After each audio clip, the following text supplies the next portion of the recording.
Make it a little bit personal for me. Tell me what happened to you. How did crack influence your life? Well, actually, it destroyed my life. It didn't influence me at all. I got involved with it, got hooked on it. It became everything to me. I would come to this place here, park my car down this street here, and I would stay there days, fill my pocket up with vials of crack, and go into these bushes and stoop down low and just smoke crack and just waste myself away. There is a blood, cleansing blood that flows from Calvary,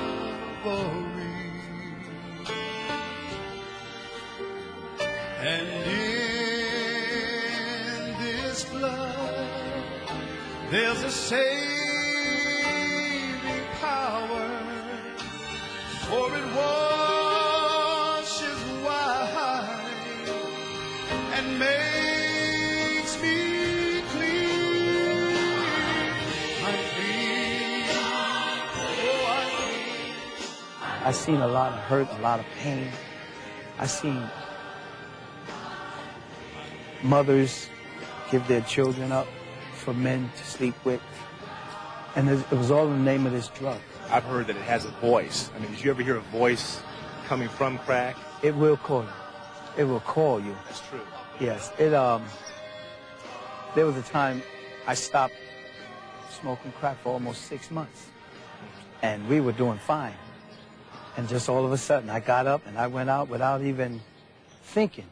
I went right to the crack house. That's when my nightmare really began, because then I had to start fighting for my husband. How'd you fight for him? Well, God brought me to a lot of prayer. I learned how to fast. I began to just call on the name of the Lord. And she prayed, Lord, don't even let him get high off it. Let the money be a waste. And I felt that. She didn't leave him. No, She prayed for him. Just hung in there, even though for days he would be gone and it became very difficult. But she just made a covenant with God, with you. Nothing is impossible. The seed's been planted in him, but now, God, you've got to visit him. Only his blood, his cleansing blood can wash away my sin. Oh, I stand today with my heart so clean, through the blood that Jesus shed, I am truly, truly free. I'm clean. Oh, I'm clean.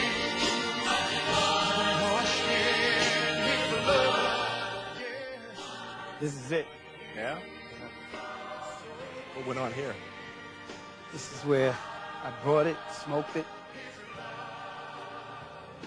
Back here where this building is, people used to wait a half a block long to get their crack, waiting for their turn to get to the door. Back behind the building is a doghouse. I used to sleep and stay in that doghouse, watching over another guy that used to sell drugs there. I can't understand how I ended up here.